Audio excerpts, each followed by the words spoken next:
Ready? Yes?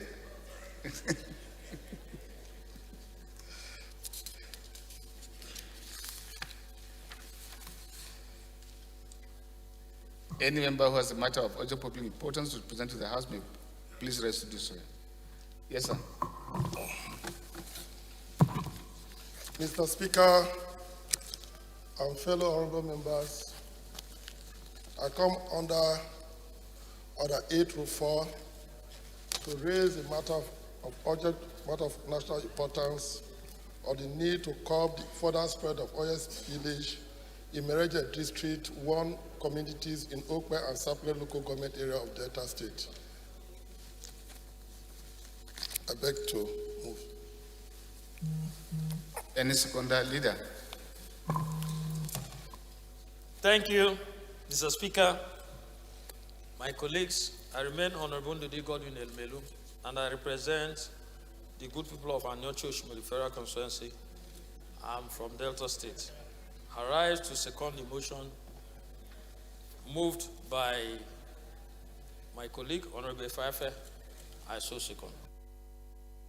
Respected colleagues, those in favor that the motion is urgent and that we suspend our rules and everything take, say aye. Against, say nay. That's have it. Did I hear somebody say nay? Mr. Speaker and fellow honorable members, I remain Honorable High Chief Efefe, member representing the good people of Okpe, Sapele, and Obia Federal Constituency.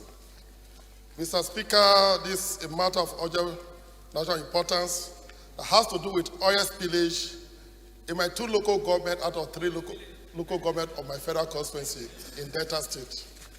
You have to know that the primary responsibility of any government is to protect the natural rights of the people, including the rights to life, liberty, protection of property as enshrined in the 1999 Constitution as amended of the Federal Republic of Nigeria.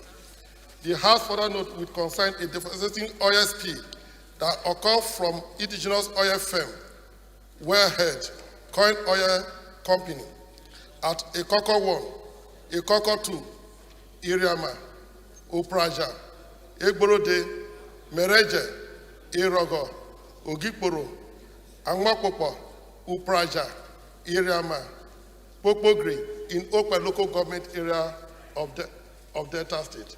And also in Elume, Angmapopo, Ologo, Degele, Okuvo, Okwemabra, Adagbasa, Elume in Sapele local government area of Delta State of my federal constituency.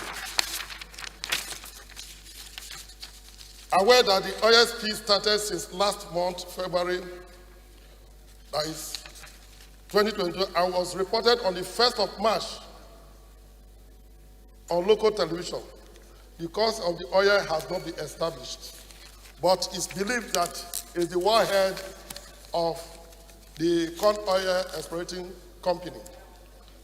Certain that the oil spill has affected all the community mentioned above, which is so massive that the large expanse of land used for fishing, the economic mainstay of the people, have been contaminated, thus affecting the means of livelihood of this community as a major economic activity, as a fishing and farming activity has been paralyzed. More certain that all efforts made to get corn oil company to quickly intervene prove futile. Corn oil has displayed highest level of negligence, reckless abandonment to the plight of this host community, who are currently experiencing both infrastructural, environmental, and socio-economic damages. Informed that this plague could have been averted if corn oil company has not breached the environmental compliance guideline as stipulated by ISO 14001, which mandate all license holders, operators, servicing community to adopt a systematic and integrated management plan discharged to the environment. Prayers. Mandate the House Committee on Upstream and Environment to visit the area to assess the environmental impact and report back to the House within 4 weeks. Urge the National Emergency Management Agency to send relief materials to the affected community to cushion the effect of the oil spill in the 2 local government areas. Urge NASRA to commence the cleanup of the area as soon as possible. Urge oil, NNPC and corn oil community to be involved in the cleanup and pay adequate compensation to the affected community. I beg to move. Conda. Yes, sir. Thank you, Mr. Speaker. I am Honorable Ben Rolands Igbakwa. I represent Etiop East, Etiop West, by the special grace of God from Delta State. Mr. Speaker, I rise to second the motion ably moved by my brother. I beg to second. Honorable Ife, do we put the question you want to throw more light?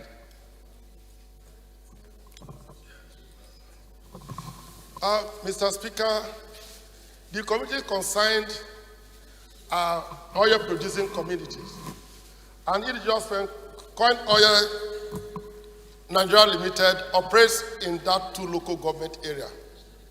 You know, when explorations are made, companies are expected to mount an oil warhead, which is the spot where the oil is drilled and served from the earth, whatever. So, as I speak, the oil warhead has erupted. And this oil has spread to so many communities. And my community, this community concerned the agrarian community, fishing communities. It has affected the economic activities of these communities in the two local government areas. They can no longer go to their farms because the land has been contaminated. Their waters have been contaminated. Fishing is zero, they can no longer fish. So we are calling on the oil companies and other relevant agencies to carry out a cleanup exercise, and also so that the community can carry out their daily activities of farming and fishing, and also for adequate compensation to be paid, because this period that this has happened to, when the environment is cleaned, they will be jobless. They will be depending on nothing.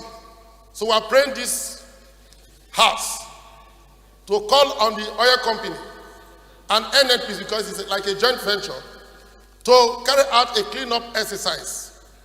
And before then, the Committee of Upstream and Environment should go for visitation to see things for themselves, to see the impact and what the communities are suffering.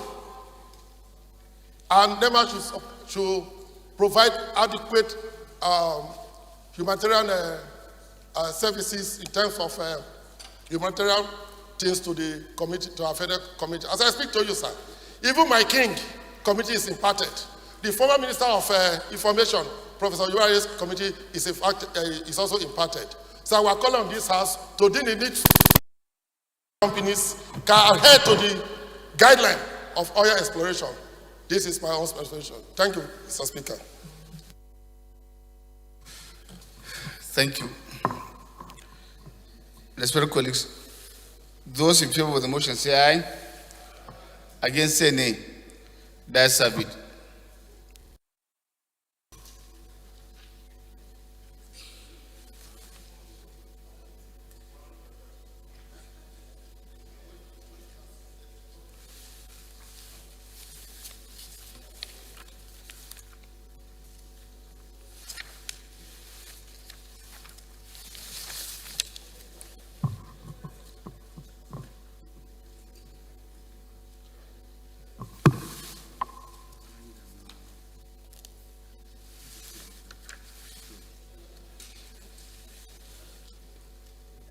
Amanda?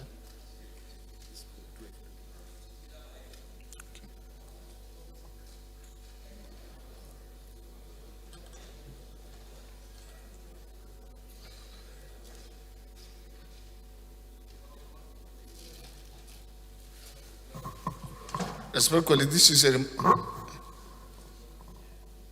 Yes, sir. You have a motion? Urgent public importance. Okay. If you can excuse me just to make this announcement, then I'll allow you to take your matter. Book presentation, a gentle reminder. I am pleased to remind you of the public presentation of a book I co-authored